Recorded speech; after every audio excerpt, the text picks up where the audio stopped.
Welcome back to Strapsy Shed. This is the last in the series about the Bumblebee. All you people that subscribed, thank you and sorry about that. So I'm just going to quickly overview where we're at with it. We looked through it at some of the accessories that we fitted. The chain guard, it broke. That's a problem with alloy. That's why we only use mild steel with our pannier frames.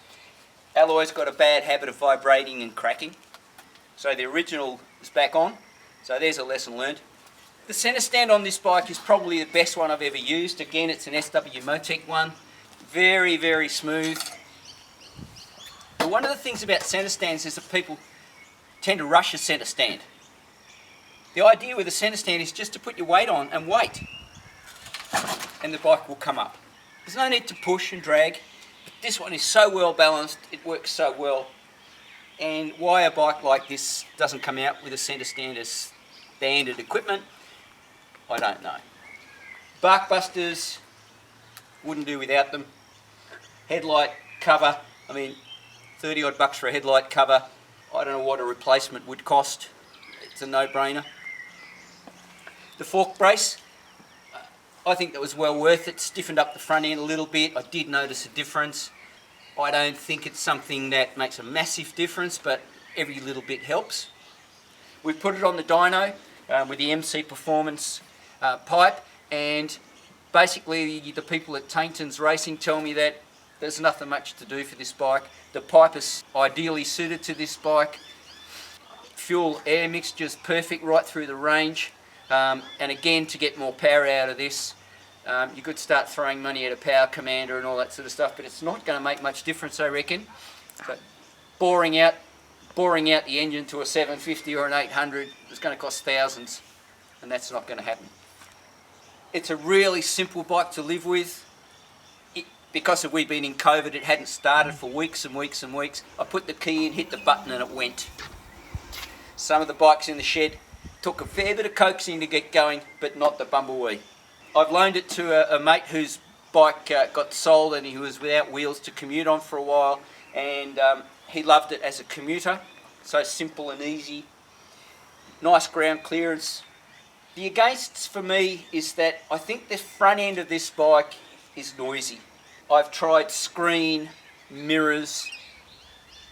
I've put telltale airflow strings around the place, and I've come to the conclusion that I think really it's all about the front end and that beak creating turbulence.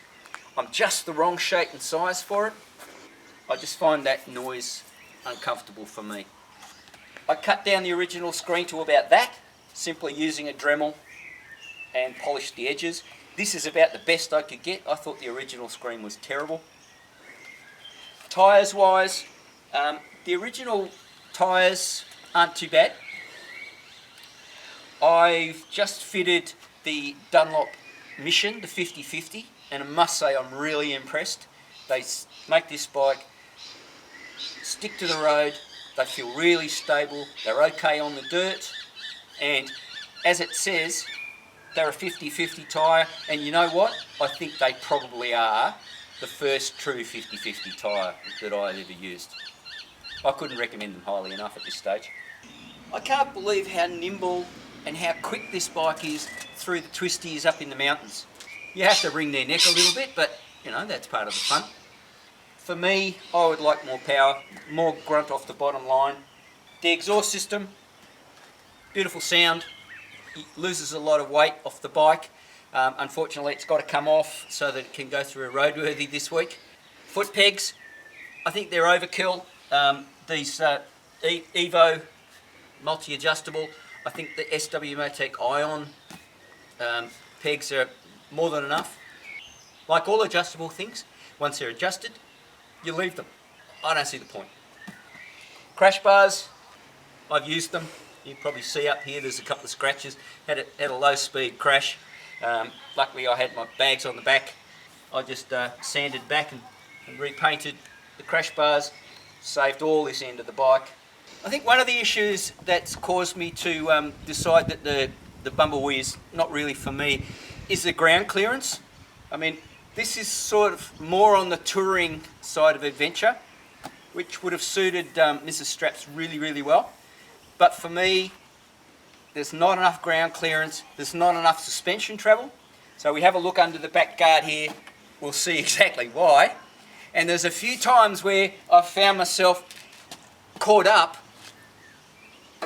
on the bash plate, sort of teetering, and have to push the bike and weight the bike forward so it continued on. So really, it's an adventure tourer. It's not an adventure enduro bike. I've pushed this thing beyond its design brief, and that's fair enough. And I guess that's what I've learned, is that it really just doesn't go the places where I want it to go. Almost entirely from a ground clearance point of view, the 19-inch front wheel has probably got something to do with that as well. Seat height, standard seat, and the Wilbur suspension has lifted it a little bit, given it a little more ground clearance, but I've still got a good solid foot on the ground. Even on the centre stand, I'm tippy toes, which is great. The low seat gives the rider a lot more foot on the ground, but it's a lot thinner, and it is nowhere near as comfortable as this seat, which I must say is probably the most comfortable motorcycle seat I've ever had. Congratulations, Suzuki. You've got your sand and cement mixed just right. So it's bye-bye Bumblebee. Thanks very much. It's been a joy. 27,000 k's of absolute fun. This is what replaces it.